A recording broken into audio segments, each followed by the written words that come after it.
Cuando pensamos en plesiosaurios, a menudo imaginamos a los gráciles comedores de peces de cuello largo del Mesozoico, danzando a través de los mares poco profundos del Jurásico y Cretácico en busca de presas. No solemos pensar en monstruos.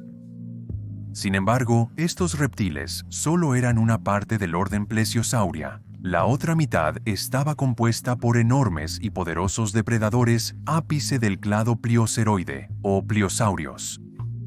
Los pliosaurios, en cambio, quizás eran más dignos del término monstruo.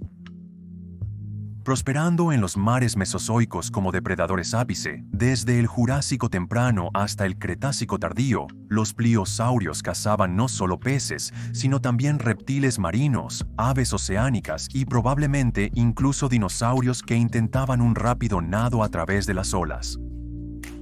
Intercambiaron cuellos largos por mandíbulas largas y chasqueantes, alineadas con dientes que estaban adaptados para herir y atrapar presas. Los pliosaurios se impulsaban a través de las antiguas olas utilizando 4 grandes aletas y en promedio medían entre 4 y 10 metros de longitud. Junto con los mosasaurios posteriores, los pliosaurios fueron algunos de los animales más mortíferos bajo las olas del mundo mesozoico, y sus restos han sido descubiertos en todos los continentes, excepto la Antártida. Fueron un grupo exitoso de animales, y uno que dejaría su huella en el registro fósil millones de años después. En el video de hoy, examinaremos algunos de los pliosaurios más conocidos y mejor representados, algunos de los verdaderos terrores de las olas. Echaremos un vistazo a cómo vivían estos animales, cómo cazaban y el mundo en el que vivían. Siéntate y relájate mientras te llevamos atrás en el tiempo para conocer a los pliosaurios, algunos de los monstruos marinos más grandes que el Mesozoico tenía para ofrecer.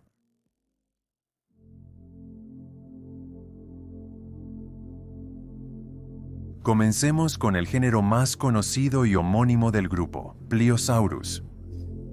Se conocen más de 6 especies de este enorme reptil marino en sitios de toda Europa, desde el Mar del Norte hasta los confines occidentales de lo que hoy es Rusia. La especie tipo Pliosaurus brachydurus fue descrita por primera vez en 1841 por el infame paleontólogo inglés Richard Owen, quien inicialmente la ubicó con los plesiosaurios de cuello largo en lugar de los pliosaurios. Richard Owen más tarde lo colocaría en un nuevo género, Pliosaurus, que en realidad escribió mal.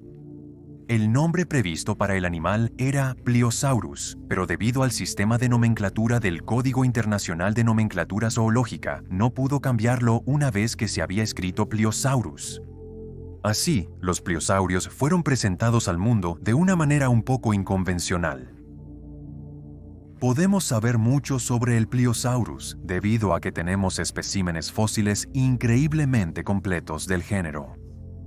Por ejemplo, el Pliosaurus carpenteri ha sido descubierto en depósitos del sur de Inglaterra con su cráneo completo intacto, así como casi todo su esqueleto postcraneal, incluyendo elementos de sus vértebras, costillas, extremidades y cola corta. Este reptil prosperó en los mares cálidos y subtropicales del Jurásico tardío, una época en la que Europa estaba compuesta principalmente por un archipiélago de playas arenosas, bosques densos y llanuras aluviales. Sin duda, su hogar era cálido y el Pliosaurus habría ocupado el nicho de un depredador ápex en su entorno. Los estudios en el cráneo han demostrado que el Pliosaurus era un excelente rastreador y podía usar su aguda vista, oído agudo y potente sentido del olfato para rastrear a su presa. Esa presa en cuestión habría sido diversa. El Pliosaurus habría sido capaz de cazar todo, desde calamares y peces hasta grandes reptiles marinos como ictiosaurios y otros plesiosaurios, dependiendo de la especie y dónde vivía. Incluso se han encontrado grandes tiburones en su contenido estomacal fosilizado debido a su posición en el ecosistema. Es fácil imaginar al Pliosaurus desgarrando y masticando a su presa con sus enormes dientes mientras la pobre criatura era destrozada ante él. Curiosamente, este podría no haber sido el método preferido por este gigante. Los estudios sugieren que el Pliosaurus podría haber cazado inicialmente atrapando a su presa en la parte frontal de sus mandíbulas antes de manipular gradualmente su captura para moverla hacia la parte posterior de la boca, donde la fuerza de la mordida era más poderosa. Una vez allí, habría mordido continuamente a su víctima hasta que muriera y fuera capaz de ser despachada y comida. Cualquier cosa demasiado difícil de tragar inicialmente fue masticada repetidamente con los poderosos dientes traseros hasta que fue desgarrada.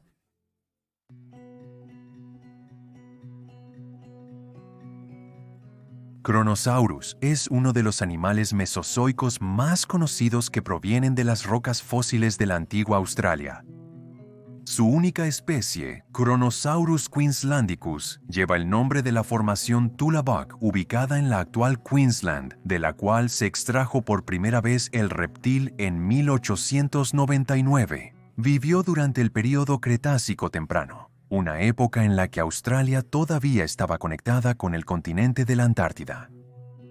La Antártida estaba mucho más al norte de lo que está hoy, lo que significaba que ambas masas de tierra estaban cubiertas en su mayor parte por bosques y llanuras, en lugar de los extremos polarizantes de las capas de hielo y los desiertos abrasadores que se encuentran en el mundo moderno. En el Cretácico temprano, se había comenzado a abrir un canal marítimo entre Australia y el subcontinente de India, anteriormente conectado, y una delgada masa de agua dividía el continente principal de Australia y la Antártida, con esta sección de tierra separada. Debido al movimiento de los continentes, se cree que para finales del Cretácico temprano, casi la mitad de Australia estaba cubierta por mares poco profundos, bordeados por volcanes activos y rebosantes de vida. Este era el ambiente perfecto para que un gran depredador marino en la cima de la cadena alimentaria como el Kronosaurus prosperara. El Kronosaurus fue descubierto por primera vez por Andrew Crombie y descrito formalmente por Albert Heber Longman 25 años después, en 1924. Este primer espécimen fragmentario consistía solo en la parte frontal de la mandíbula inferior, con 6 largos dientes cónicos incrustados en ella. No fue hasta 1931 cuando se conoció mucho más del Kronosaurus a la ciencia, resultado de una expedición encargada por el Museo de Zoología Comparada de Harvard, cuyo museo aparentemente tenía pocos especímenes de Australia. La expedición fue liderada por William Morton Wheeler, un profesor de Harvard con 5 paleontólogos a remolque. Tenían la intención de buscar mamíferos australianos, y en ese aspecto la expedición fue un éxito definitivo. Se descubrieron más de 300 especies. Cuando los otros paleontólogos regresaron a América con sus hallazgos, William E. Cheville, un estudiante de posgrado que trabajaba principalmente con invertebrados fósiles, se quedó en el sitio para buscar más fósiles. En 1932 fue notificado por un ranchero local, R. W. H. Thomas, de una extraña estructura formada en una de las rocas de su tierra. Cheville investigó y quedó asombrado al haber descubierto el espécimen de Kronosaurus más completo conocido por la ciencia. Con la ayuda de explosivos, el fósil fue extraído de la roca, preparado y, finalmente, después de más de 20 años, reconstruido. Finalmente fue montado y exhibido en el Museo de Harvard en 1959, donde permanece hasta el día de hoy. El Kronosaurus fue uno de los pliosaurios más grandes, midiendo entre 9 y 10 metros en promedio, y se cree que pesaba entre 10 y 12 toneladas métricas. El cráneo solo medía casi 3 metros de longitud. Sin duda, este era un depredador supremo masivamente poderoso. Se han descubierto algunos contenidos estomacales fosilizados del animal y pronto quedó evidente que Kronosaurus era un cazador de animales muy grandes, tomando presas más grandes que su mencionado primo europeo, Pliosaurus. Parece que prefería comidas compuestas por tortugas y grandes plesiosaurios, sus dientes perfectamente adaptados para cortar tanto caparazones como carne. De hecho, Se han encontrado marcas de mordidas que coinciden con los dientes de Kronosaurus, grabadas en el cráneo de Aeromangasaurus, un gran plesiosaurio de 7 metros de longitud de la misma región, lo que indica que este animal pudo haber tenido un final espantoso por la caza de los plesiosaurios. Debido a la presencia de grandes cefalópodos en la misma región donde se encuentran los restos de Kronosaurus, podemos inferir que estos también podrían haber constituido una fuente de alimento significativa para este depredador.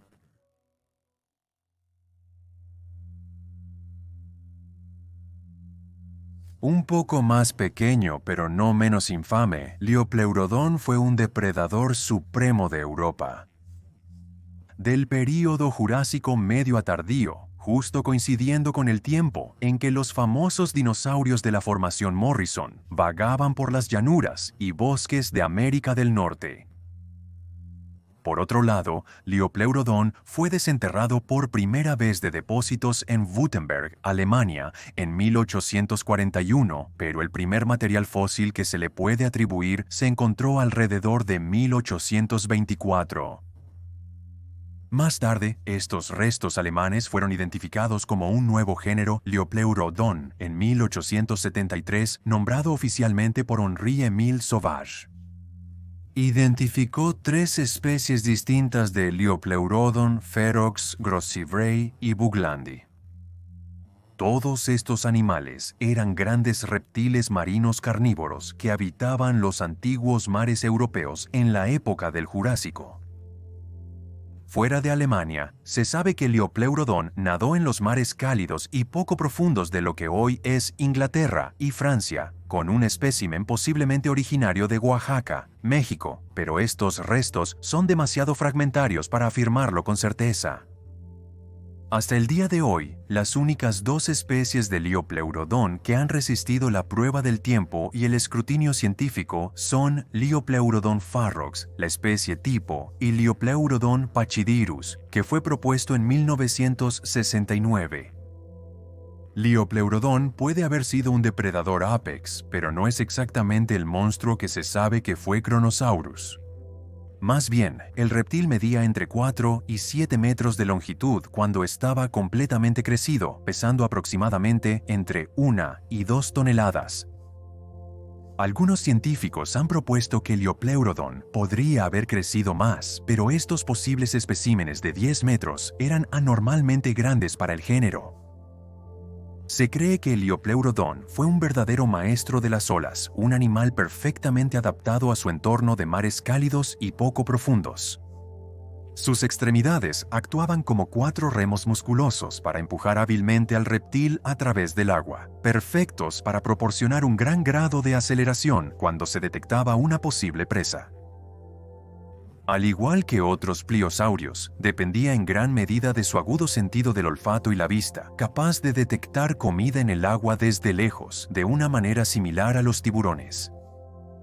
Se han propuesto teorías que afirman que el Liopleurodon pudo haber sido un depredador de emboscada de grandes reptiles marinos como los plesiosaurios de cuello largo y los ictiosaurios parecidos a peces. Los plesiosaurios en particular habrían sido una comida adecuada debido al hecho de que nadaban mucho más lento que la mayoría de los otros animales marinos. La agilidad y maniobrabilidad de los plesiosaurios significaba que fácilmente podrían perseguir a tal animal si se les daba una ventaja inicial.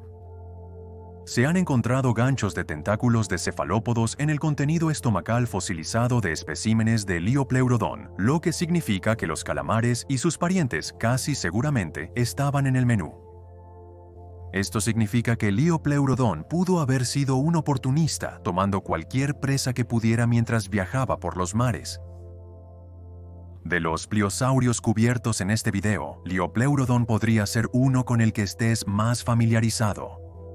Esto se debe casi enteramente a la influencia del documental Caminando con dinosaurios de 1999 de la British Broadcasting Corporation, que combinó animatrónica y imágenes generadas por computadora para dar vida a las criaturas del Mesozoico utilizando los estándares científicos modernos de la época. Liopleurodon fue el punto focal del tercer episodio de los 6, titulado Mar Cruel. Representado con impresionantes patrones en blanco y negro contra la luz moteada de los mares poco profundos, el reptil era como nada que se hubiera presentado antes al público en los medios.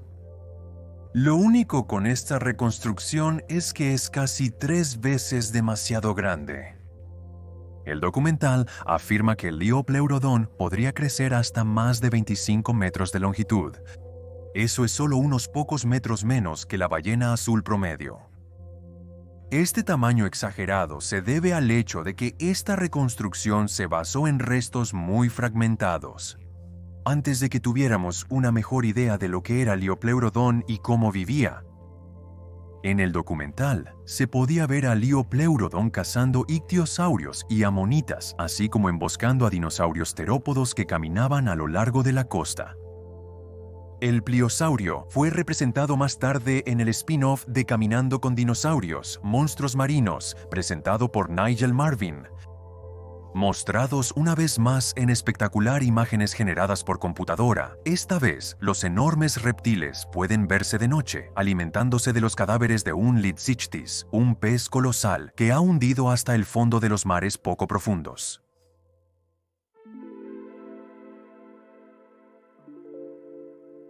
Juntos, Liopleurodon, Kronosaurus y Pliosaurus son, con mucho, los 3 pliosaurus más famosos, pero el grupo no termina ahí.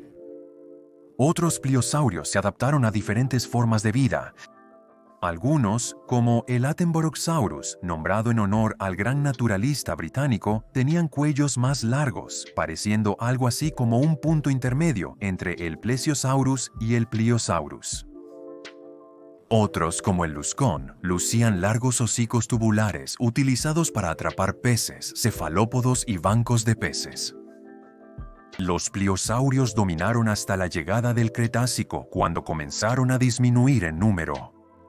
La razón de esto fue el surgimiento de un grupo aún más versátil de reptiles marinos descendientes de un grupo de lagartos acuáticos, los mosasaurios. Estas criaturas estaban aún más perfectamente adaptadas a una vida cazando en las olas, y los pliosaurios, por poderosos y bien adaptados que estuvieran, simplemente no pudieron hacerle frente. El mundo que una vez les perteneció estaba cambiando, y en mares tan competitivos solo los más fuertes podían sobrevivir.